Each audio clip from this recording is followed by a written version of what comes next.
other than the many regrets, the big regrets that everyone generally has, we all have at least a few. There are four that I have that may not seem like a big deal and probably aren't that huge of a deal, yet they are a big deal.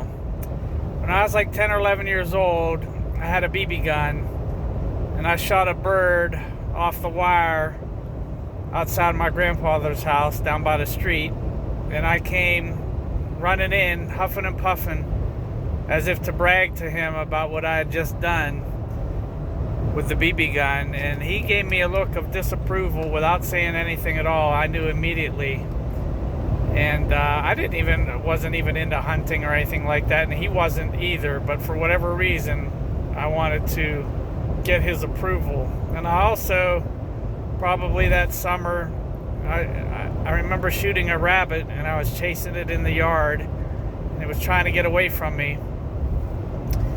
And both of those still bother me today.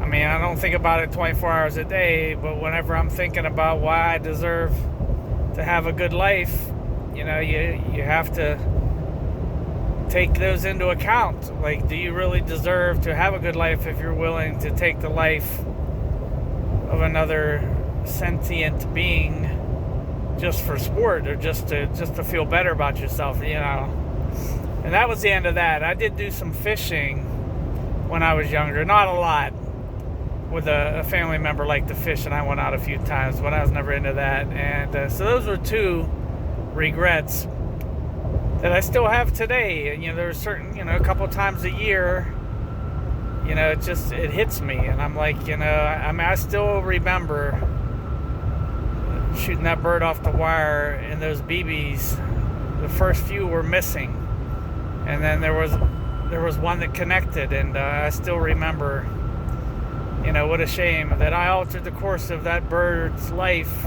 I ended the bird's life, and then, it could have gone on for generation after generation, thousands of years of birds that I stopped potentially right there. And with the rabbit, I was chasing it around, and I just still remember it darting from me, and it's just like a wild chase behind I believe my uncle lived right next door to my grandfather, and that was behind my uncle's house. I still remember the hit on that where it kind of flipped in the air, and this wasn't even a high-powered BB gun, but it's just a sad thing to be doing. I didn't even really like doing it, but like at the time I felt I was searching for something, and it was a pathetic display on my part. The other one, the third one, is there was a girl in grade school.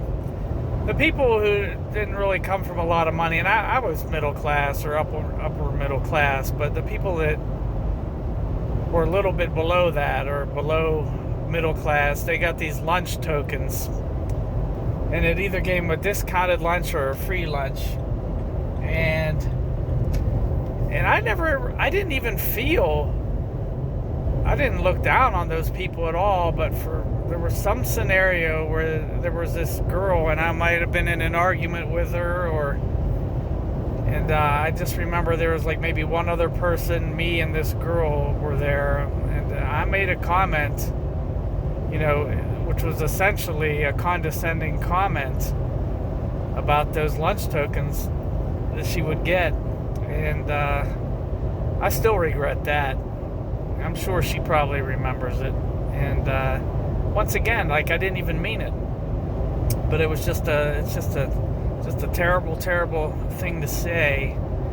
There was another one when I was out in LA, and this is probably 2005, 2006. I was in the entertainment industry, and somehow I was watching these, I'm white, but I was watching like the Def Jam Comedy Hour. It used to be Def Jam Poetry, but they were also doing comedy. And there was this black comedian named Lester Bibbs. I always thought he was going to be huge, like could have been like Chappelle, but I guess it never worked out for him because I haven't heard anything. The only reason I remember his name, which I don't even think about hardly at all, is because of this story.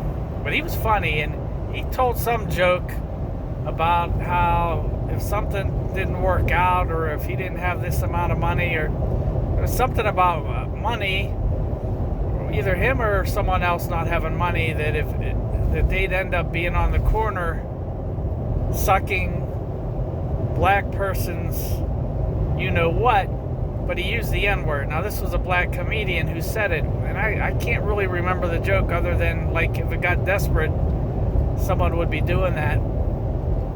And somehow, a month or two after that, or a week or two, whatever it was, I was having a conversation with a female who was kind of working with me, and we were about ready to part ways on our business relationship. And I think I was looking for her to give me some money because we had a contract and she was looking to get out of it. But I was wrong every way about it, because I kind of repeated that joke.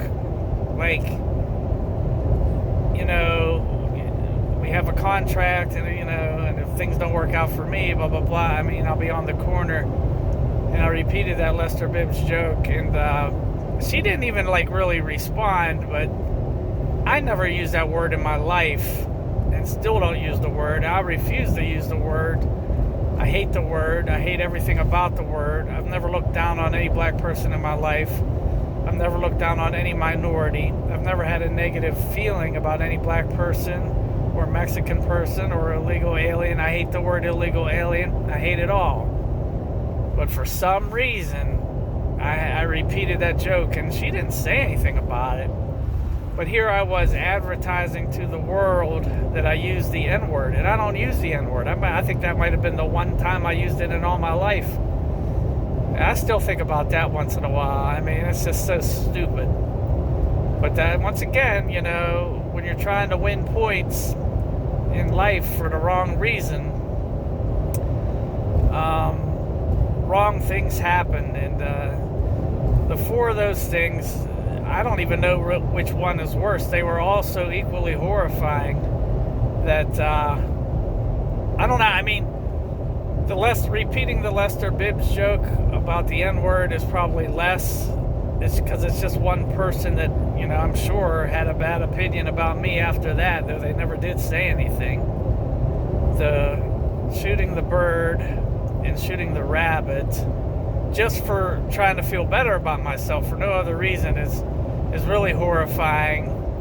And being a little bit condescending in an argument with a girl in grade school because she got lunch tokens, that's horrifying as well. So they're all bad for various reasons, and you have to live with it. You have to be responsible, and you have to be responsible. If you're yourself, you're responsible, and whatever other people think about it, that's the way it is. But those four things that I did, two of them were kind of one episode of the BB gun episode, but that's not who I was. So I was searching for some type of ego stroke, or trying to be, still don't know what it was, but that didn't happen again.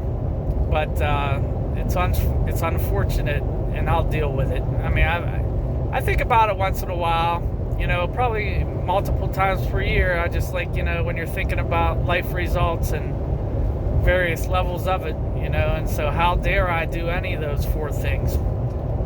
But with the black saying the N-word, repeating that Lester Bibbs joke, I've never once in my life ever uttered, even in my mind, the N-word in rage or anything. I go out of my way to avoid any type of negative feelings against anyone that has less luck than me as in the general randomness of things in society. So we're always looking to improve, and that's my story of 4 regrets that I have. And those aren't even the big regrets. Like some other regrets with maybe a potential career decision that could have gone one way, or an investment loss. I have multiple investment losses, but I have some good gains as well. But of course I have some investment regrets. And one thing about investing is that hindsight's always 20/20. It's not like if you went to school A instead of school B, you'll never know what school B would have been like. But with investing, if you just assume you had like 10,000 shares of X or however many shares, if you'd have had that or not sold it or anything, you can always imagine you can see exactly what the life result would have been on the investing, at least with publicly traded securities. So you're always haunted a little bit by that over the years, like the easy things you've missed, the mistakes you've made due to wishful thinking. There's all kinds of regrets there, but I don't consider those like really regrets, because my personal journey is not like that's not a moral regret. It was just a decision that I made. But the four that I talked about here, the two BB gun incidents with the animals and the lunch token and the N-word when I repeated the joke, those are four moral regrets, because I've never really felt like that in any of those things, and yet I still did those actions with the BB gun, and I uttered the words with the lunch token and the repeating the N-word joke. So shame on me, but I don't beat myself up over it. But those are four that come to mind.